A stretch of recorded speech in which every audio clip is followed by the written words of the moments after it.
Шинжлэх ухаан таны мэдхүйн од мөндөр сувг үзэг сонсогчдод сайн сайхны хүсэн мэдчилж байна. Дэлхийн сууднууд нэвтрүүлэг эхлэхэд бэлэн боллоо. Та бүхэн нэвтрүүлгээ NTV телевиз болон од мөндөр радио 83.3 107 гэсэн хост толгойноор хүлээ авч сонсож байна. Энэ удаагийн нэвтрүүлгийн хамтран ажиллагчаар тоглонгоо хөгжин урайтай Аргун холдинг компани, за мөн таны аяллыг бид урлын урайтай Эстер Монголи компани хамтран ажиллаж байна. За студид урлаг судлаач Амина, за мөн хөтлөгч Цэнгэл хоёр нар бэлэн болсон байна. Өнөөдрийн сэдэв бол Суут Пушкинийг хэн хоров? За Араминд. За их боевик сэдв ярих гэж байна. За тэгэхээр нэг юм сонирхолтой юм байна. Яг ингээд Пушкин маань болохоор 1799 онд төрөөд 1837 онд нас орсон гэдэг гэж байгаа. Тэгэхээр ер нь яг энэ 37-ны жил, тэгээ 37-ны төгсгөл гэдэг бол маш олон суутнуудын амьдарсан нас болж байгаа байхгүй.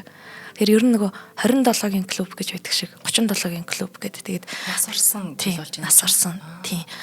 Маш олон суутнууд ер нь 37 хотод өнгөрдөг ч юм уу тий. Эсвэл 27 хотод өнгөрдөг. Тиймэрхүү үзэгдлүүд байгаад тий. Яг энийг нэг мухар сүсгэр тайлбарлах нь шин. Гэхдээ нэг тийм сонин зүй тогтол бол байдаг. За тэгээд өнөөдрийнхөө нэвтрүүлгээр Оросын одоо энгийн нэгэн нэгдүгээр ангийн сурагч хүртэл тий. Тэгээд бүр 88 настайгаас 80 настай хөгшин болтол хэлдэг. Одоо Пушкин бидний бүх юм гэж байдаг байхгүй. Тэгэхээр яг Пушкин бидний бүх юм гэж хэлэх болсон тэр шалтгааныг одоо хувийнхын амьдралынхын зүгээс бас тайлахыг хичээе гэж бодож байна энэ нэвтрүүлгээр. За тэгэхээр ер нь Пушкин наш всё гэдэг тэгж байгаа юм л да. Яагаад ингэж юм бэ гэхээр Пушкины хувьд болохоор өөр тийм аристократ, язгууртан гаралтай гэр бүлд төрсөн. Пушкины яг өвөг эцгийг нь ярих юм бол бүр Африк гаралтай хүн ба. Одоо хэдүүлээ зургийг харж байгаа юм бурж байгаа үст. Тийм байна. Тэ? Бүрхэн буржсэн. Тий, энэ яг нөгөө тэр гарал үслээс нь болж байгаа. Гэхдээ ер нь бол цагаа яг нэг юм судлаачид хувьчилж үзсэн байлээ л дээ. Тэгэх юм бол 12% Африк гаралтай, гэхдээ 12% мөн Герман гаралтай. Тэгэхээр Африк, Герман энэ төр гэдэг юм олон янзын өөр цустай. Тэгээ тийм гисэн хэрнээ Орос ард түмний бүх юм болсон яг тийм Оросын сутан байгаа байхгүй. Тэгээд ер нь яг нөгөө Оросын эзэнт гүрний үе яг энүүгээрээ бас онцлогтой л та. Оросын эзэнт гүрний үе гэдэг чинь одоо 17-оос 19-р зууны тэр үед бол яг Петр 1-р хаанаас ахуулаад Оросууд маань Европ руу гарах цонхоо хийсэн Санкт-Петербург гэдэг тэр хотыг байгуулсан. Тэгэхээр Санкт-Петербург хотыг анх тэр Петр 1-р хаан байгуулахдаа яасан бэ гэхээр бүхэл одоо Европын одоо өрнийн мундаг архитектор, мундаг эрдэмтэн, цэргийн инженерүүдэн дээр бүгднгийн одоо дэлхийн хамаг мэрэгчлэтнүүдийг өөрсдийнхөө эзэнт гүрнлүүд дуудаж ирсэн байхгүй тий. Тэгэхээр Пушкины энэ амьдарч исэн цаг хугацаа гэдэг бол яг тэр одоо Романовын гэж байгаа энэ том эзэн хаадуудын Оросын эзэнт гүрний буюу Орос дэлхийн тийм том гүрэн байсан үе гэсэн үг. Тэгэхээр энэ гүрний язгууртны гэр бүлд төрнө гэдэг бол анханасаа тэр хүнд маш том боломж олгогдож байгаа тий. Боловсролын хувьд, ер нь бүх юмны хувьд ингээд гэхдээ эд хөрөнгийн хувьд бол ууг нь тэр Пушкины нэлээд одоо 600 жилийн тийм настай язгууртан гэр бүл байна шүү дээ. Харамсалтай нь Пушкины өвөө болон аав нь за ер нь жоохон тийм сахилгагүй төрлийн хүмүүс байсан гэх юм уу. Тэгээд хамаг тэр 600 жилийн туршид удмынхан нь цуглуулсан мөнгө төгрөгийг ер нь үрцгээсэн том эдлэн газруудаа барьцаанд тавьсан тий зарим эдлэн газруудаа болохоор ингээд хүмүүст хариуцуулаад тэр хүмүүс нь удирдах чадваргүй муу менежерүүд байж тараад одоогийнхаар ярих юм бол тэгээд тэр эдлэн газрууд нь сүрцэн ч юм уу. Тэгэхээр одоо яг язгууртны хувьд бол ингээд нэр хүнд нь бол байгаад байдаг тэдний гэр бүлд тий.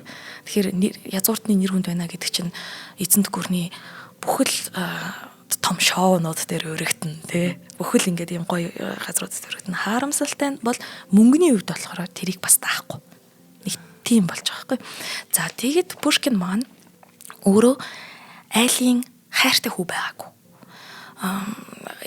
Яг тэгэхээр за зураг хөргөнөөс нь харах юм бол одоо бол бид нарт яг тийм энгийн хүн гэж харагдаж байна. Гэхдээ явж ер нь хөргөөс нь ингээд харахад нэг тийм царайлаг хүүхэд бол биш үү?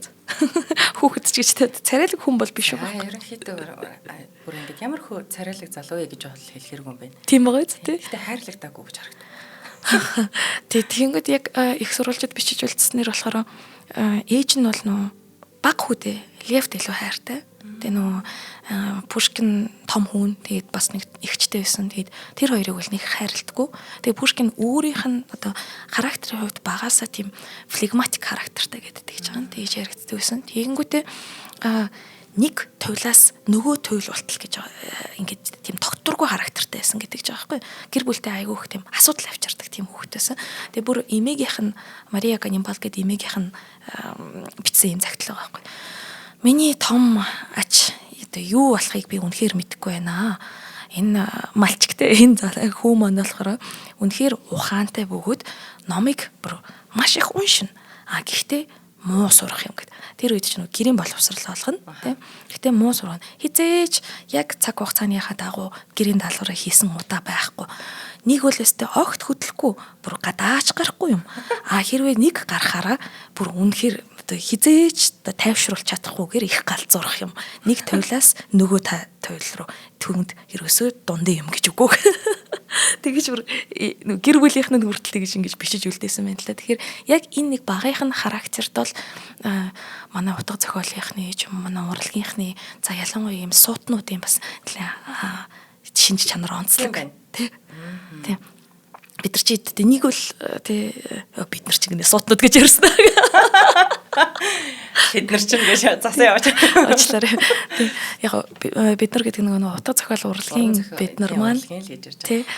Гэхдээ нэрээ тийм байдаг ш тогтургүй амьдрал нь жоохон юм адармаа ихтэй энэ төр байдаг тий. Тэгэхээр надад тас ингэж бодог чинь Пушкин яг задруулж хэлээд яг сүлд нь ярих бах.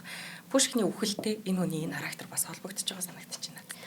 Тий. Яг үнэхээр амьдралынхаа туршид тэр хүн яг тийм хүн байсан байгаа байхгүй юу. Ингээд тэгээд Пушкин маань бол за ингээд юу яж байгаа 10 наснда аль хэдийн гэрийнхаа номын санг дуусгацсан байсан гэдэг чинь. Энд чинь язгууртан гэр бүл том номын сантай байна. Тэгснээл муу сураад ах ингэж байгаа шүү дээ. Тий. Тий, муу сураад гэрийн даалгавар хийхгүй байна гэдэг байгаа шүү дээ. Тэгээд тийнгүүтээ тэр язгууртны номын санд болохоор ямар номын номнууд илүү түлхүү байсан бэ гэхээр за мэдээж эртний одоо Хомер тий, Илиад, Одиссей, Туйлс гэдэг ч юм уу, Данте тий, Тэнгэрлэг Туйлс гэдэг ч юм уу. Тий. Тэр цаг үе нь өөрөө тийм юм л да. Одоо энэ 18 дугаар 100, 19 дугаар 100 энэ төрт чинь чи язгууртан бийжээж Америк уншаагүй байх юм бол юу вэ те ингээд эвстэй тоолаа. Тий. Тэр үед чи нөгөө юу гэж байхгүй штэ. Одоо өөр төрлийн шоу ховор шүү дээ. Тэгээ тийм учраас ном их уншина. Тэг те ном уншихтаа бас нөгөө нэг Францын хайр дурлалын романсууд их байсан байхгүй. Тэгэхээр 10 настай хүүхэд аль хэдийн Францын хайр дурлалын романс уншицсан буюу эмэгтэй хүнийг хэрхэн яаж найрах вэ те эрэгтэй эмэгтэй хоёр хүний хооронд юу болдог хүүхэд юунаас бүтдэг. Энэ болгоны талаар бол мэдлэгийг маш эрттэй авсан байсан гэсэн үг. За тэгээд 12 нас хүрлээ. Тэгэнгүүт Пушкин бол ер нь өөрөө номонд хайртай гэдгийг ойлгоцсон. Тэгээд 7 наснаас ахуулаад өөрийн шүлгээ бичээд эхэлсэн. Нөө Молер гэд хөгжилтэй зохиолч байдаг шүү дээ, тийм юм комик энэ юм хөгжилтэй тийм зохиолуудыг бичдэг болчихсон. Ер нь бол ингээд айл багасаа л өөрийгөө ингээд утга зохиолын хүн болно гэдгийг бол ойлгоцсон тэгэж өсөж байсан ба. Татагдаад бүр эхэлсэн дунд нь орцсон ч байсан байна бүр тий. Тийм. Тэгэнгүүт ер нь Малер одоо тэр үед бас нөгөө Волтерийг бол айгүй хүн шин Францын одоо соёнгийн гэрлийн философч тий.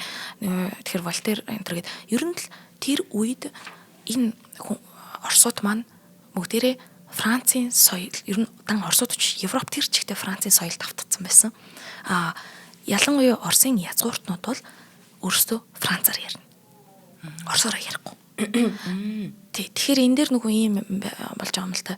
Яагаад бас тэгээд байна вэ гэхээр тэд нар их эх оронч бус гэдэгтэй биш. Зүгээр нөгөө хуучин сүмийн славян одоо церковно-славянский гэж ярьдаг. Тэр хуучин сүмийн орос хэл нь бол аль хэдийн үе өнгөрөөцөн шин гарч ирж байгаа тэр Европтой харилцаж байгаа, өрөнтэй харилцаж байгаа эзэнт гүрэн болсон тэр том Орос тэр Оросын гүрний соёлыг илэрхийлэхэд хүрэхгүй байсан байхгүй. Тэгэхээр хүмүүс нөгөө өөр сэтгэхэд эхлэхэр чинь хилэнд тэр өөрчлөлт хувьсгалууд нь гараад ирж байгаа шүү дээ.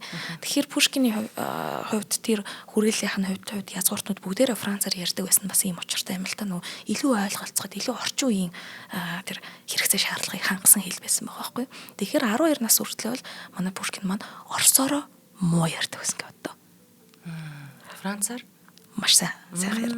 Амар тий Пушкин ч шүү бас англи хэлтэй, герман хэлтэй ер нь л цаашдаа тэгж өндөр боловсролыг бол эзэмшсэн. Тэгтээ их сонирм байхгүй нөгөө Оросын тэр утга зохиолын өвөг эцэг Оросын одоо харилцаж байгаа шинэ хэл гэж байгаа шүү дээ. Энэ хэлийг чинь зохион бүтээсэн хүн Пушкин байхгүй. Энгийн одоо хүмүүс 6000-аас 8000 үг ашиглаж ярилцж байна тий. Гэтэл Пушкин тэр Оросын хэрэгжилж болох үгийг францчуудаас ч аваад одоо бүр ардын үгнүүдээ ч сэргээгээд 26000, 28000 болгосон байгаа байхгүй. Тэгэхээр өөрийнх нь хэрэгжилж исэн тэр өдөр тутамдаа хэрэгжилж исэн үгнүүд нь гэхээр тийм цар хүрээтэй гэж тий бүр их тийм тэгж нөгөө нэг энэ Орос хэлэнд чинь шив шинжлэлийг авчирсан. Тэгээд энэ бол Пушкиний хийж чадах байсан зүйл байх л та. Цаадах чинь багасаа бас нэг авиастай тэр нь юу вэ гэхээр бүр айхтар ой санамж. Нэг шүлгийг сонслоо хизээч мартахгүй. Йоо ямар гоё юм бэ. Амьдралынхаа турш насан туршдаа мартахгүй. Тэгээ тэр нь одоо яг сурахад ингээд амар гоё. Гэтэ нөгөө талын бас өөрт нь нөгөө жоохон саад болдог. Яагаад гэхээр тэгэхэр чинь айгүй их мэдээлэл толгоор нь орчоод байна тий. Тийм. Тэнгүүд тэр олон одоо Францын, Германы тэр шүлэг мүлгүүд дундаас те Английн тэр шүлэг дундаас яг өөрийнхөө уран сайхны дүр төрслийг гаргаж ирнэ гэдэг маань эргүүлээ нөгөө амар их тэмцээн дунд те бүр ингээд олон мэдээлэл маш их шүүлт явах гээд байна тий тэнд. Тийм яг тэгэхэд цэвэр нөгөө өөрийнхөө юмыг гаргаж ирнэ. Тогтургүй зан характертай хүн байсан юм уу гэсэн чинь наадхан тэр чинь эргэлзэнчлээ шүү дээ. Тэ шууд тогтоодог гэхээр амар шүү дээ. Тий. Тэгэхээр амар тэгж тогтоож явж байсан байгаа юм л та. За ингээд манай Пушкин маань болохоор юунд орвоо. Яг 12 болтлоо ингээд номын сангаа дуусгацсан бүх юмаа зээжилдэг. Хичнээн ингээд гэрийн боловсрлоо сайн эзэж гэрийн даалгаврыг хийхгүй байгаа ч гэсэн ер нь бол ухаантай хөвгт гэдэг нь ойлгомжтой болчлоо. Эхлээд гэр бүлийнхэн за тэгвэл сүм шашны иезуитийн коллегиум гэж байсан тийм одоо шашны сургууль гэх юм уу. За тийшээгээ оруулчих тийм үү гэд тэгсэн чинь ашгүй юу ягаад хаадын гэр бүлд дараагийнхаа одоо нөгөө хааныг боловсралтай бэлтгэхийн тулд Николай 1-р хааныг боловсралтай мундаг хаан болгож бэлтгэхийн тулд хаадын сургууль гэдэг юм нээгдэж байгаа хгүй лицей сургууль. Тэгэхээр тэр нь бол яг 10 жил шиг тэг хүүхдүүдийг авдаг тийм. Тэнгүүтээ 12 наснда нөгөө язгууртынхаа нэр хүн дээр яг тэр хааны суралцах ёстой байсан лицей сургууль руу орж байгаа. За тэр нь болохоор одоо ингээд эзэнт гүрэн Санкт-Петербург гэдэг нэг том гоё хот ч юм байгаа. Тэгвэл Царское село гэдэг нь болохоор хотоос жоохон зайдуу орших нөгөө хаад ноёдын зундаан амардаг тийм газар байхгүй. Тэгэхээр тэр газарт нь нөгөө хааны зуны ордны хажууд тийм лицей сургууль нэгдчихэж байгаа гэсэн үг. Тэгэхээр ер нь бол ингээд хааны цэцэрлэгт хүрээлэнгээс алим хулгайлах боломжтой. За яг тийм байна тий. Маш ойрхон тий. Тэгээ тэнд бол дандаа нөгөө яг Николай 1-р гэдэг тухайн ирээдүйн хаан маань болохоор тэнд бол сураагүй. Яг зориулж бүх багш нарыг авчирсан. Бүх мундаг суднуудыг авчирсан хэрнээ гэрийн боловсрал өгсөн. Тэгээд тэр сургуулийг яг байлгаж байгаа нь болохоор бусад язгууртнуудын хүүхдүүд сургая. Тэгээд 17 хүүхэд авсан гэдэг чинь. Тэрний дунд нь манай Пушкин байсан байхгүй. Ер нь бол эхний 17 тэгээд их тийм хатуу сургууль амралтын өдрүүдээр гэрлүүн явуулахгүй хүүхдүүдийг. Тэ эхний 4 жилийн туршид бол тэнд суралцахтаа бол ерөөсөө за эхний 3 жил дээр нь бол гадаад харилцаанд орохгүй, гадагшаага гарахгүй, өөр хот руу явахгүй, өөр хүмүүстэй харилцахгүй. Зөвхөн л гоё юм нь болохоор нөгөө хааны ордны номын сан. Тэрийг ашиглаж байна. Өстө нэрэ чадах хэмжээгээр утгаад давал байсан байна тий. Чадах хэмжээгээр. Тэгээ хүүхэд болгон өөр ингэсэн юм тусдаа нөгөө нэг өрөөнүүдтэй. Тэгэхээр нөгөө юу ч бодохгүйгээр те хоол унд тийм юу ч бодохгүйгээр зүгээр л сураадлаа. Яа нөгөө Пушкин тэгж амар сайн хийжилдэг байснаа бодвол одоо тэгэл амьд архив болж бүр те. Тийм. Тэгээ тэгэнгүүтээ тэр чинь юу яаж байгаа сураад л ээж болж байгаа юм. Тэгээд дээрэс нь нөгөө Пушкин маань чинь юу айгуу том гоё харилцаатай болж байгаа. Бусад найзуудтайгаа тий нөгөө нэг юм язгууртан айлынхаа тэр хүмүүстэй ингэж найзалж хүрээлэлтэй болж байгаа тий ингэж хүрээлэлтэй ингэж болж байгаа юм байна л да. За тэгэхээр тэр лицей сургуульд болохоор ихэвчлэн хүмүүнлэгийн одоо шинжлэх ухааны боловсролуудыг бол олгоно. Тэгвэл одоо бүх талын боловсралтай болохыг хичээж байгаа. Архитектурын хичээл байгаа тий. Одоо энгийн хэлний, математикийн хичээлүүдээс гадна. Тэгээд биеийн тамир тал дээр болохоор юу хийж байгаа бүжгийн хичээл байгаа юм. Туялзуур сэлмийн хичээл байгаа юм. Тэгэхээр ер нь одоо тэр тий түүхийн хичээл тэгэхээр язгууртан хүн яг ямар мэдлэгтэй байх ёстой вэ? Бүх төрлийн манай од мөндрийн 21 нэвтрүүлэг гэдэг шиг бүх төрлийн тэр мэдлэгийг эзэмших боломж нь болохоор энэ сургуульд байснараа бол их азтай. Тэгэхдээ энэ сургуулийн хажууд нөгөө Гусар гэдэг Оросын одоо эзэн хааны тэр цэргүүдийн хуаран байсан байхгүй юу? За тэгээд цэргийн хуаранд ороод хэрхэн сахилгуудсныг хамтран ажиллагчаа зарлсны дараа харъя. За манай дэлхийн суднууд нэвтрүүлгийн хамтран ажиллагчаар тоглонгоо суралцсан юрээтэй контент үйлдвэрлэгч, технологи хөгжүүлэгч одоо Аргун холдинг компани хамтран ажиллаж байна. За эдний компаниас болохоор одоо ютубер Grimix-тэй хамтран гаргасан одоо Grimix into Blockwares нэртэй юм пазл тоглоом. За энэ бүр аягүй сонирхолтой юм билээ. Ингийн байна. 294 хэсэг бүхий одоо пазл тоглоом байна. Пазлуудыг бол бид нар мэднэ. Тэгсэн чинь энэ болохоор юугаараа давуу талтай юм гэхээр AR технологиг өөртөө шингээснээр уламжлалт одоо эвлүүлдэг пазлуудыг бодвол бүр тис сондоо олчиж байгаа юм. За тэгэхээр ингээд маш олон ширхэгтэй пазл авах нь байна. За тэгээд энэ чинь бодит орчинд хийсвэр дүрслэлийг одоо 3 хэмжээст байдлаар биднэрт харах боломжийг олгодог тийм AR чинь тийм шүү дээ. Тэгэн гол энэ пазлаа эвлүүлээд за энэ пазлыг эвлүүлж байгаа хооронд бол хүүхдүүдийн гар орооны хөгжүүл, анхаарал төвлөрөлт за тэгээд ямар нэг асуудлыг шийдвэрлэх чадвар хүртэл нэмэгдчихэд юм гинэ. За тэгээд эвлүүлнэ. За пазлыг бүр гэр бүлэрээ ч эвлүүлж болж байна. Одоо энэ хүүхдийн баяр болж байгааг тохиолдуулаад бас хүүхдэд юм оюун ухааны хөгжүүлэх тоглоом авч өгвөл их зүгээр. Тэгэд хүүхдүүд дээрээс нь Grimix их дуртай штэ. За Grimix AR нэртэй аппликейшнийг одоо эвлүүлсэн пазл руугаа ингээд чиглүүлээд харуулахаар тэр AR технологийн тусламжтай 3D дүрслэлээр Grimix болон бусад зэсүүд гараад ирэх юм.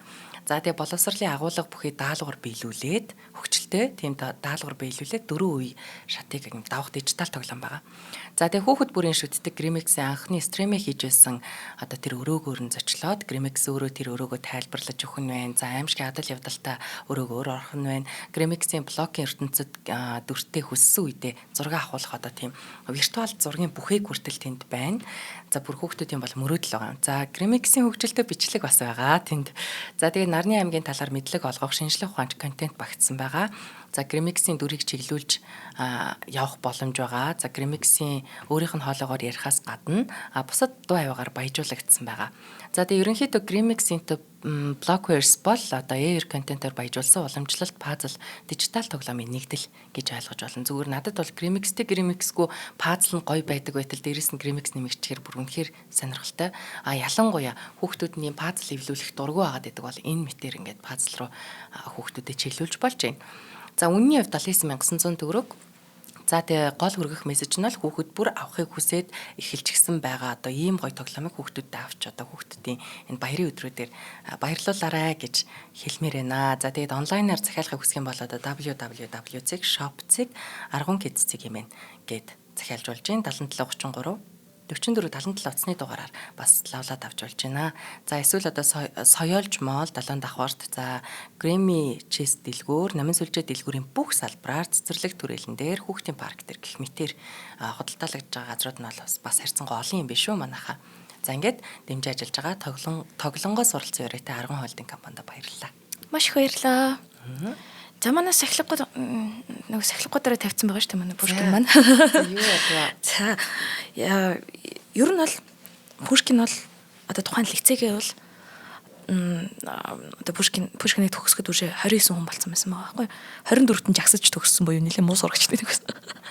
Тэнд 24 жагсна гэдэг өөр газар 1 2 3 яах гайгүй. Тий нөгөө би сургуулаа хайсан гэсэн чинь Honolulu коллеж биш Harvard-ыг хайсан штэ чи гэдэг шиг тий. Тий яг тэр шиг. Тэгээд 15 наснда болохоор Царская село дахь дурсамж гэд их тийм их орончны тийм шүлгийг бичиж яг нөгөө лекцийнхаа тэр төгсөлтөн дээр уншсан байгаа юм л та. Тэр үед нь болохоор Дзержавин гэд тухайн үеийн Оросын хамгийн одоо агуу яруу найрагч ирсэн байсан бүр хөгшин. Амар насан өндөр. Тэгэнгүүтээ юу байсан баахгүй. Би үхээгүй юм байна. Тэ. Миний залхамж халаа юм гэдэг. За. Тэгээд бүр тэр настай хүнээс тийм магтаал авна гэдэг. Тэгээд бүр энэ хүүг би тэрий, энэ хүүг би үнсмээр байна. Тэгсэн чинь Пушкин ичсэн үү яасан уу цогтцсон. Зүгээр л нөгөө Дзержавин намайг хайгаал байсан. Би хаашаа цогтсноо тэр үед сандгүй гэд. Эсвэл өөрөө зүгээр ингээд цогтцсон гэд. Тэгээ ер нь бол ингээд Пушкинийг бол айгүй олон мундаг тухайн үеийн Оросын агуу яруу найрагч нар бол хойштой хүлийн зөвшөөрөх болох юм. Тэгтээ манай Пушкин маань одоо нөгөө муу сурлах ингээд байгаа шүү дээ. Тэгээд дээрсэн сахилгагүй ингэдэг байсан маа. Цэргийн хуарантай хуаранд нь очино. За төгсчлөө. Тэ лицей төгссөн гэдэг чинь буцаад нөгөө хот руугаа орж тэр хүмүүсийн харилцаанд орж болно те. Одоо ингээд жинхэнэ нөгөө эд нас нь эхэлж байгаа байхгүй юу? Нөгөө цэргүүд чинь гусаар цэргүүд чинь их гоё формтой те. Тэгэл бүр өстэй ингээл тэдний нөгөө нэг угаасаа л характер нь тийм одоо гуляют все гэж орс үг гэдэг байхгүй юу? Бүгд зугаална өнөөдөр бүгднгийн пэвэнд тагаана гэдэг те. Яг тийм айгүй тийм чанга шоуддаг гэх юм. Тэгээд цэргийн гусарууд чинь хөдөр тоглоно, хүүхэн аавна. Тэгээ манай Пушкин яаж дутах вэ? Цэргүүдтэй найзалж байгаа. Хүн тэр жижиг генерал офицерууд те. Тэгэл хөдөр тоглоно. За энэ бол манай Пушкины ёстой хоёр хамгийн том муу зуршил байлаа. Маш их хөдөр тоглолтог байсан. Маш их мөрөөдтэй тоглоомд тоглолтог байсан. Тэгэхдээ одоо яг үү одоо нэг мөрөөдтэй тоглоом гэхээр мэдээж амар сөрөг утгатай хүний амьдрал ингээд тэр үед яг мэдээж гимтэй хിവэрэл байгаа. Одоогийнх шиг биш те. Тий. Тэгэхдээ нөгөө тэрийг тоглоно гэдэг маань бас нэг соёлын нэг хэсэг юм. Тий.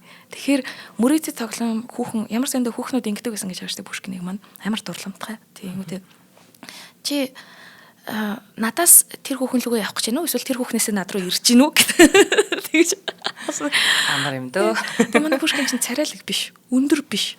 Тэгсэн хэрнээ нөгөө ямар ч эмхтэй хүнийг нөгөө чихээр нь уур ачиж чаддаг. Тийм баг шүү. Тэр олон. Тий. Тэгээ ерөнхийдөө амаргийг нь бүр судлаач нар залхуурахгүй тоолцсон байсан чинь 20 гэж аам л да. Бас олон байна те. Тэгтээ орчин үеийн айгүй. Манай орчин үеийн ёс суртахууны дороотлын 90 үед бол ингээ гайгүй сонсогдож байгаа. Тухайн үедээ бол тий хүн чинь нөгөө яг л эхнэрээ аваад тэгэл насан туршдаа цаг байдаг байсан үед бол Израиль 3 муруу гэсэн чи 20. Тий тэгсэн чинь тэр үедээ бол амар донжван сонсогдож байгаа. За тэгээд энэ үедээ яасан бэ гэхээр цаадах маань Арзамас гэд утга зохиолын хүрээллийнхэнтэй нийлсэн байгаа. Арзамасын утга зохиолын хүрээлэл нь эсрэг халдын утга зохиолын хүрээлэлтэйг өрсөлддөг. Халдыйчууд бол эртний Орос хэлийг хадгалж хамгаалж хайрлах ёстой шинэ одоо гадаад өгнүүд хэрэгжилж болохгүй гэж байна. Арзамасынхан бол нэгэнтээ бидний хэл ингээд өвчлөлтийн түвшинд очсон бол бид нар гадаадаас олон үг авч харин тэрийг хэрхэн яаж Оросороо бий болгох вэ гэдгийг юу яах хэрэгтэй гэдэг ингээд нөгөө хэрэглэх хэрэгтэй гэдэг. Тэгэхээр нөгөө баяжуулах хэрэгтэй. Тийм баяжуулах хэрэгтэй. Тийм. Тэгэхээр нөгөө ер нь бол Арзамас бол ялсан л та одоо ингээд Орсмаар юм байна угаасаа бодож байгаа юм гэж. Тийм хэл гэдэг чинь ялгаа уламжлалт чинь ургаа мод шүү дээ тий. Байнгын тэр чинь шинжлэгдчихэж, өөрчлөгдөж амьд явдаг тийм бүтэц байгаа. Тэгэхээр тэрийг бол айгуу сайн ойлгож ирсэн байгаа юм л та. Тэгээд тэд нар чинь хоорондоо бүр юу янз заяа ингээд нөгөө эсрэг бүлгийн утга зохиолынхаа нөхдүүдийг ингээ мануухагаар хийгээд за энэ Николай энэ Саша гэд тэгээд тэдрийгэ буудна. Тэгэхээр манай Пушкин маань болохоор ер нь ингээд цан характерын хувьд тэр гусар цэргүүд шиг офицерүүд шиг тэгэж маш юм чангаар шоудаж чаддаг. Тэгээд утга зохиолынхаа хүрээл дотроо ороод маргаана аимшигтай чангаар хийдэг те. Тэгээд өөрөө хэлдэг гэсэн байна. Үгүй онгод байгаа үедээ байхгүй үед нь яах юм бэ? Байхгүй л хэвгүй юу гэд. Тэгэхээр онгод байгаа үедээ болохоор мэдээж лицейгээсээ сурсан юм байгаа. Өглөө эрт босно. Өглөө эрт угаас дандаа сэрдэг. Тэгээд гой голт ч юм уу ингээд усанд ороод ингээд бие сайхан сэргээчин те. Тэгээд юма бичиж эхлэн бүтэн өдөрч. Гэтэ маш их ажилтдаг байсан гэж бодлоо маш их бичдэг. Тэгээ байнгын нөгөө мэдээж бичих цаастай явна. Тэгэл ер нь харахад бол нэг шүлгээ багаар утад 3 удаа редакторлсан. Оо за. Тэгэхээр бол боддог хүн байсан тодорхой байгаа юм. Тийм зөвхөн ингээл онготой үлээгээл сэтгэл хөдлөлөөрөө хийдэг биш. Мэдээж маш их хөдөлмөрч. Гэхдээ онгод үнэхээр байхгүй гэж байна шүү дээ. Тэр үед бол өдрийн одоо 3 4 болтол цаг болтол орноосоо босхгүй. Тэгээд орноосоо босоод шууд очиод хөдрөө тоглолчихно. Тий. Тэгээд өглөө болтол тий. Тэгэхээр ер нь нэг бол амар онгоцтой бүр ингээл тий өдөр шөнөгүй ингээд ингээм юмаа бичиж хөдөлмөрлөөд нэг бол бүр өстө орноосоо хийж босхгүй. Эсвэл бослоо гэж бодоход хөдрөө тоглох гэж. Хоёр төлтэй л тий. Ер нь бол хоёр төлтэй. За тэгээд энэ үед маань юу яаж байгаа Пушкинд 1819 онд яаж байгаа гэхээр за чи нэг юм эрхчлөө гэсэн нэг шүлэг биччихдэг байхгүй юу?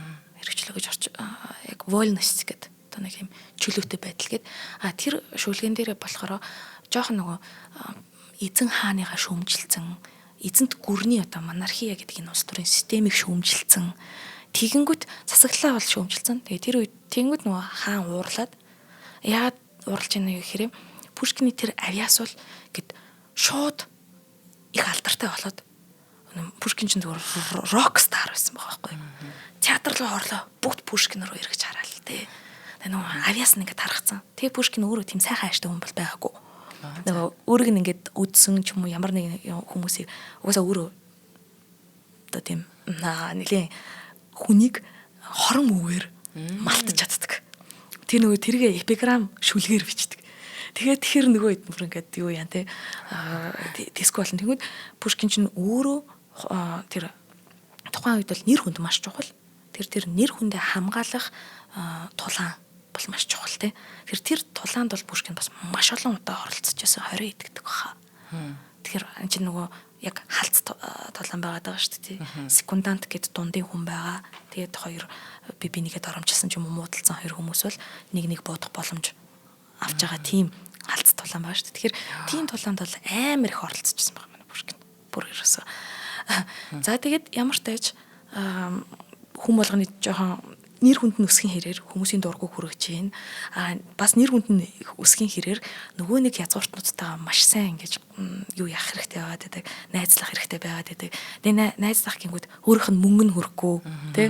Тэгээ мөнгө нь хөрөхгүй байнгут системийг буруутгаж байгаа нь тий.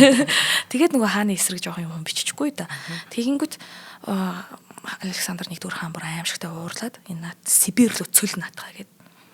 Тэгээд тэгсэн чинь нөгөө найзууд нь язгууртнууд тултаа тэрчиж тэр бинийг таньдаг хамаатнууд шиг авч үлдэх. Тийм найзууд нь болохоор за ядаж Сибирь биш нөгөө өмнө зүг рүү арай дулаахан байхгүй нөө Крим, Кавказ тэгээ арай гайгүй тийшгээ ядаж цөлээгээд энэ нь болохоор эргүүлээд Пушкиныг бас ингэ нөгөө шин онгодууд нь төрөх юм боломж болж байгаа байхгүй. Тэр шин байгаль хараал тий. Орчин соёлыг бас нэрийн нөлөөлөх байх шүү тий. Амар нөлөөлж байгаа байхгүй. Энэ үед чинь Пушкин бол Руслан Людмила бол аль хэдийн бичсэн. Нөгөө Кавказ, Кримийн нутгуудаар яваад бидний сайн мэдэх Багчсрайн оргилт болгыг бичсэн байхгүй.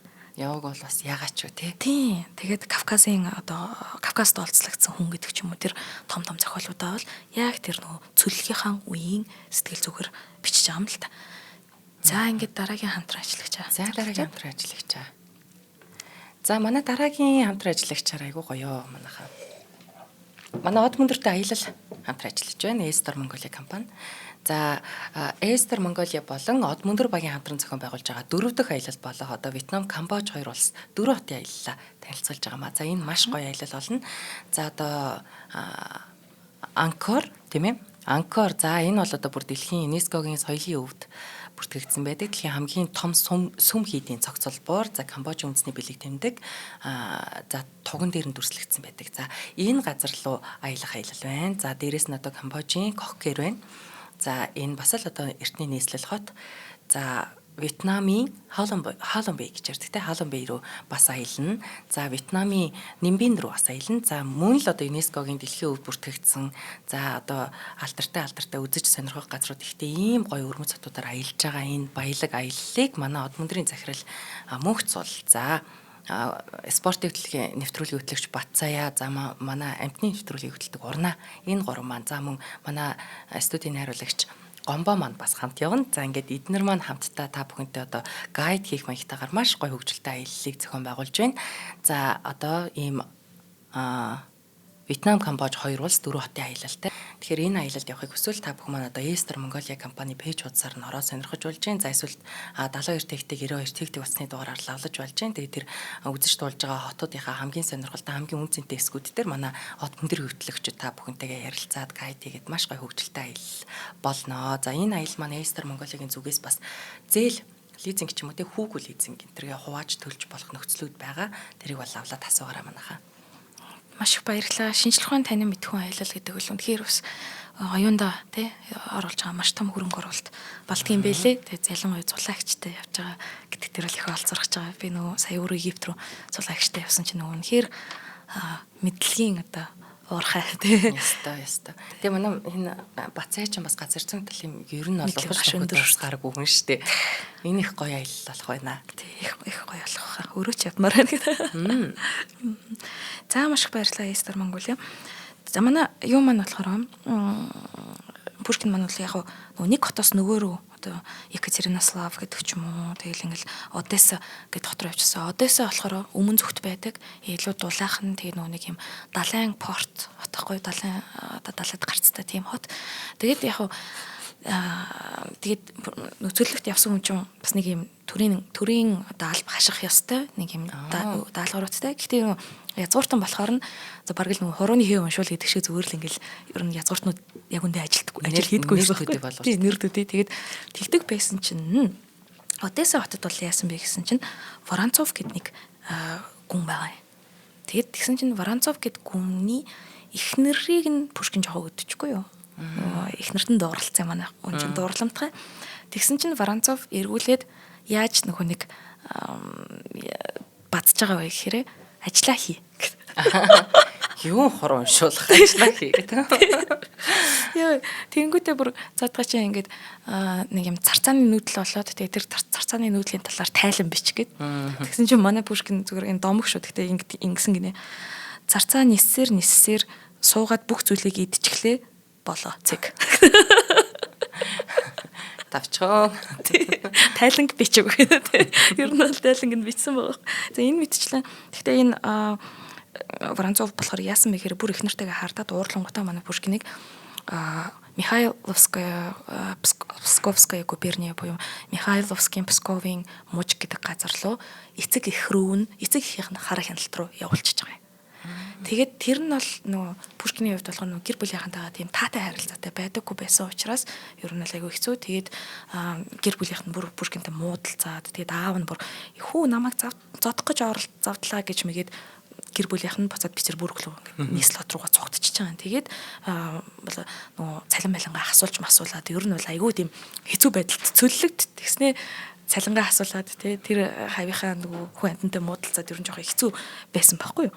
Гэхдээ энэ үедээ ганцхан ингээд Пушкиныг тайвшруулж исэн нэг эмэгтэй байсан. Тэр эмэгтэйг бол Анна Керн гэж байгаа. Тэгээд Анна Керны Кернт зориулсан шүлгийг нь манай цэнгэл уншина. Анна Керн чинь эхнэр нь үстэй тий. Болоогүй юу зүгээр дурлалт уу. Хоромхон зургийн дурлал. За энэ шүлгийг би бас сая харлаа. Уншнаа. Агшин зургийн үзэгдэл мэт, аргагүй сайхны суу мэт, анхилж хамаагаал олж үтсэн алтан хормыг би дурсдаг. Итгэлээ барсан гонигаар дүүрч, эдтэй шуугаан зүдрэн байвч, ялгуун дуугч нь удтал сонсож, янгийн царайгч нь зүүдэндээ баясдаг. Он жилүүд түүнийг минь баллаж, очинд бадарсан ирмэлзэл минь замхраад, отноос тунгалаг чинийхээ царай, онцгийн ээлдэг дуугч нь мартав. Ариун тэнгэр хөгжилч үгүй, амьдрал дурлал нулимсч үгүй. Алан тамлагч харанхуйн дунд, алжаалтай өдрүүд минь өнгөрсөөр байна. Царсхийх үзэгдэл мэт, сайхан бүхний суу мэт, сэргээгч чимэн дахин үзэгдэж, сэтгэл зүрх минь амьдарч эхэллээ. Ариун тэнгэрийн хөгжил орж, амьдрал дурлал нулимсыг үзэж, амраг зүрх минь баясгалангаар цохиж, аштын сэрэл намайг хөгжөөж байна. Йоо, энэ яг зуурдын дурлал байна. Гэтэ эрэгтэй хүн ийм шүлэг бариад ороод ирэх хэрч одоо баярлалаа юм бэ. Энэ матраад идэх шиг. Үгүй нэр ямар гоё юм бэ те. Тэгээд яг нэг тийм Анна Керн болохоор нэг тийм жоохон настай баян генералын инлихнэр гэсэн юм байл л те. Тийм тэгээд их нөхөртэй хүнд дурлцсан. Тэгээд тийм шилгээ ингээд зарцалжсэн. Тэгээд одоо энэ бол Монгол бүр янз янзаар тэгээд хүн үйлсгүй орчуулгаар, борын орчуулгаар тэгээд амар олон янзаар орчуулагдсан байдаг. Ер нь ингээд орчуулга болох нь бас өөр. Тэгээд ер нь бол энэ гоё орчуулга байна тий. Энэ амьдрал дурлал нулимс үгүй гэдэг энэ эмэгтэйг амьдрал нь байснаа тэр эмэгтэй амьдралд нь ороод ирсэн чи амьдрал нулимс дурлал бий болж байгаа байхгүй. Тэр чи бас бодоод үзэхэр чи урлагийн нулимс байхгүй бол амьдралаар утахгүй гац. Нэг тийм зорж юм ордог шүү. Тийм штэ тий. Тэр я помню чудное мгновение гэж эхэлдэг байхгүй юу. Яа Пушкины эмэгтэй хүнийг уйруулах чадвар бол харахгүй өндөр байгаа маа. За ингэж сөллөгт байгаа манай хүн. Яах вэ? Ашгүй эзэн хаан солигдсон. За энэс өмнө болохоор Дикапристуудын бослого гэж том хааныг одоо солих, төрийг солих, эргүүлэх шахсан тийм аимшигтай бослого болсон. Тэгээд Александр 1-р хаан болохоор яг өнгөрчж байгаа. Тэгээд тийнгүүт нь Декабристуудын бослого болоод одоо нөгөө нэг юм нэг төр ирэх гээд улс төрийн аягүй юм хэцүү нөхцөл байдалд Николай 1-р хаан бол нөгөө ирэх Декабристуудыг дараад босгочдыг дараад өөрийнхөө ирэх мэдлийг баталгаажуулах хэрэгцээ шаардлага үүсэж байгаа. Тэрний тулд яг вэ мэдээж ард түмний хайрыг авах хэрэгтэй тийм. Тэгэхээр Николай 1-р хаан бол за ингээд манай Пушкинийг бол хилмигдүүлжээ. Тийм учраас одоо би авъя буцаж авъя гэд. Тэгээ нийслэл Петербург руугээ буцаж авч байгаа. Тэгэхээр эхлээд болохоор нөгөө нэг Пушкин чинь тэр гэртээ байгаа шүү дээ. Тэгээ нөгөө гэрийнх нь өсгсөн их гээд юм байсан. Асрагч их нэсэн. Тэгээ тэр асрагч их нь болохоор за ингээл манай хүн нас орчлаа л гэж бодсон. Гинэ өгөөсөө нөгөө цөллөгтэй байгаа. Тэгэнгүүтээ эзэн хаан өөрийн биеэр дуудаж чинь гэхээр цаазлах гэж ингээ бодоод амар айсан. Тэгсэн чи хөрхөө юу яагаагүй. Харин Николай 1-р хаан эсрэгээрээ Пушкинтэй ярилцаад тухайн ороод юу гэж хэлсэн мэхээр энэ орой би Оросын хамгийн ухаантай хүнтэй ярилцаж үзлээ гэдэг. Тэгээд яг зарим судлаач нар бол хэлээд байдیں۔ Ингээд тэнгуүтэ Николай 1-р хаан хитрхийн амар Пушкинд ингээд хайр үзүүлээд хааны хайр гэдэг чинь тийм бас хүсгэр зүйл биш байхгүй юу? Ер нь бол ингээд амар хяналтандаа оруулж байгаа гэсэн үг. Гэхдээ Пушкины үзэл бодол нь бас өөрчлөгдсөн байхгүй юу? Урд нь амар тийм хувьсгалж төрөө эргүүлээ гэжсэн бол Николай 1-р хаантай биеэр танилцаад энэ чинь үнэхээр хаан байх ёстой хүн байна штэ гэд эргүүлээд нөгөө айгүй их оронж одоо яг одоо байгаа засаглалынхаа магтан дуулж байгаа тэрнтэй үнэхээр санал нийлж байгаа тийм хүн болж байгаа. Үзэл бодол нь өөрчлөгдөж байгаа. Тэгээд нөгөө Николай 1-р хаан юу гэсэн хэр за чи шүлгүүдээ зүгээр над руу л явуулчих. Би нөгөө цензор буюу тэр нөгөө одоо харж хянах том систем байгаа тий энэ хэвлэгдэж болох уу болохгүй юу гэдгийг тэгтэл чи тэр том системээр ороод ах шаардахгүй тий зүгээр над руу явуулчаа би тэгээд дуушаа болно гэвэл ингээ хийвэлжээ яг гэт. За жаахан өрөсгөл болгоо ажиллаа шүү. Тэгээд яг гэтээ нөгөө бодлын нөгөө хаантай шууд харилцаж чадчихна гэсэн үг байхгүй тий. Тэр хаантай шууд харилцаад таалагдах юм байвал таалагдах хэлээд таалагдахгүй юм байвал таалагдахгүйгаа хэлээд тэгэнгүүтээ нэг юм Бенкендорф гээд за яг тухайн үеийн л баг тагнуулын албаны дарга шиг л юм эрх мэдэлтэй зэргийн хүн. Тэнгүүд тэр эрх мэдэлтэй хүнийг болохоор нөгөө Пушкинийг хамгаал гээд тэгээ ямар ч асуудал байсан тэр Бенкендорфт хандаад тий за энд нэг хэм зодон зохион боллоо гэдэг ч юм уу энд нэг юм өөр ширхний асуудал байна гэдэг ч юм уу тэр болгоныхоо ингээд төрөөр асуудлаа шийдвэрлэж болох хэмжээнд болсон гэсэн үг. Тэр эрх мэдэлтэй ч гэх юм уу тий нэр хүндтэй тэгээ нөгөө хаан ивэлдэ авч байгаа юм. За ингээр манай Пушкины нэр хүнд маань эргүүлээд өсөж байгаа. Тэгээд гэхдээ хаан яг тодорхой хэмжээний 30,000 рубльжүүлэх ингээд өгдөг юм. Тэгтээ Пушкин маань мөнгө олох хэрэгтэй. Тэгэд Оросын утга зохиолын түүхэнд хамгийн анх утга зохиолоор мөнгө олсон юм байна. Тий, ер нь бол өөрийнхөө хевлээд тий тэгэнгүүт ер нь бол тэр нэг бодлын сайн нөгөө бодлын яасан бэ гэдгсэн чинь Пушкин маань одоо ингээ 30 хүрчихэж байгаа тий. Тэгэнгүүтээ юу яж байгаа юм л та. Дурлж байгаа юм. Тэгэд ингэж утсан. За би бол нэг тийм өндөр мөнгөтэй хүн биш ээ. Би одоо ингээд язгууртнуудтайгаа цуг зуугаалаад хөзөрдөөд шампансгүйгаа яваад ахаар миний мөнгө мань хөрөхгүй байна. Би их нартай болоод нэг тогтворчж сууршаад ингээд даруухан амьдралаар амьдрая гэсэн чинь Оросын эзэнт гүрний Венера Афродит гэж хэлэгддэг хамгийн үндсэн хэлтэй бүсгүүд авчиад дурлчихж байгаа байхгүй юу? Наталья Гончарова. Наталья Гончарова бол ямар нэр хүндтэй вэ гэхээр ухаантай биш. Одоо нөгөө богинохон ухаантай. Зөвхөр Наталья Гончарова нөгөө маш үзэсгэлэнтэй. Тэгээд тэр чин дандаа нөгөө тэр язгууртнуудын маш гоё цэнген болж байгаа тий. Наталья Гончарова цэнген дээр хэрхэн яаж алхаж орж ирэхээ, хэрхэн яаж бусдын анхаарлыг татхаа, толгоогоо одоо яаж зөв эргүүлэхээ мэддэг тийм эмэгтэйчүүд байдаг да тий. Ингээд харваас анхаарлна гэл та. Тэгээд Наталья Гончароваг цэнгүүний үеэр үзэгдснээс хойш олон 10 эрчүүд шүн нойр нь хөрдгөө гэдэг ч байна. Бүх эрчүүд араас нь гэж тий. Тэгээ Пушкин 2 жилийн туршид араас нь гэж байгаа. Тэгэхэд ихнэрээ болгож авч чадчихсан. Тэгээ мань хүн болохоор бодсон биз дээ. За би ингээд доктор сууршилтаа болоод шампанское хайчлаа, хөзрөө хайчлаа гэдэг чинь би ингээд сайхан даруухан амьдрын гэсэн чинь юун даруухан. Тэгээ хамгийн гой хувцсыг өмсөх ёстой. Хамгийн одоо сайхан авч явах ёстой. Ингээд нөгөө маш зардал өндөртэй эмэгтэйтэй гэрэлчихэж байгаа байхгүй. Наталья Гончаровын гэр бүлд бол тийм мөнгө байхгүй. Тэгэхээр ээж нь бол эхлээд айгуу дургу нөгөө Пушкинээс илүү баян хүнтэй гэрлүүлэх гэсэн чинь Пушкинтэй авч гэрэлчихэж байгаа. Тэгээ эхний жил бол маш гоё байсан гэж байгаа. Нөгөө хааны өгсөн мөнгө байна. Мань хүн бас нөгөө утга зохиолоор мөнгө төгрөг болж байна. Гэхдээ нөгөө за жил ихнэрээ эрхлүүлээ. Цаашаа яах вэ? Тэгэл ер нь л дууслаа да. Ингэдэж шүү дээ нөгөө юу лээ. Манай хуучин нөхөр тэгжсэн. Эхний жил намайг амар эрхлүүлээ. Тэгээ би чи яагаад анхных шигээ байха болцсон гэсэн чинь сонгуулийн жил дууссан. Яг тэр шиг юм болж байгаа байхгүй юу? Тэ нэрээ ингээд тэнгууд Пушкинд болохоор нэг талаас бид нар нэг өгөөд ч хэлж байгаа тий. Гэхдээ нөгөө талаас Пушкинд чинь юу хэрэгтэй байхгүй. Тэр чинь утга зохиолын хүн, суутан хүн, тайван байх тий. Байнгын ингээд нөгөө ихнэрээ дагаал энэ цэнгийн донд ороод авах ш. Тэгээ ядаж тосгонд очиод амьдрах, онготоо авах, төвлөрөх хэрэгтэй тий. Тэгээ тэрийг Наталья Гончарова ойлгохгүй. Ойлгохгүйгээс гадна маш өндөр язгууртнуудын зардлаар амьдрахыг хүсдэг. Тэгээ одооний нөгөө Санкт-Петербург хотод Мойкагийн гудамж, Мойка гэдэг яг нөгөө Санкт-Петербург чинь Нева мөрнийхээ хажууд байгаа шүү дээ. Тэгээд яг мөрөн дээр боссон хот ус маш гоё устай. Тэгээд яг тийм тухайн үеийн хамгийн элит гудамжинд 11 өрөө байр түрээслээд тэгээд 2 охин дүүгээ өөртөө цугаа авчирсан. Энэ бүх хүмүүсийг Пушкин тэжээжсэн байхгүй. Тэгээд за ихнэр зардалтай. Дээрээс нь хүүхдүүд 4 хүүхд. Хараараасаа. Тэгэхэд энэ бүхэн чинь нөгөө амар хэцүү ингээд болж байгаа юм. Тэгэд мэдээж Пушкин ятарсан. Энэ дундаа яг нэг түүхэн роман бичих гээд нэг тосгон руу явж байгаа. Тэгээ тэр тосгондоо очиод 3 сард энэ тосгондоо нөгөө тахал хүчнээс болоо гацчихж байгаа юм л да. Тэр 3 сарын дотор өөрөө суудсан зохиолуудыг ингээд гаргаал шуган хэмжээд авчилсан байна тий. Тийм. Тэгээ тэр тосгон руу 2 удаа явж байгаа байхгүй. Нэг удаа 1 сар үлдээд нэг удаа 3 сар.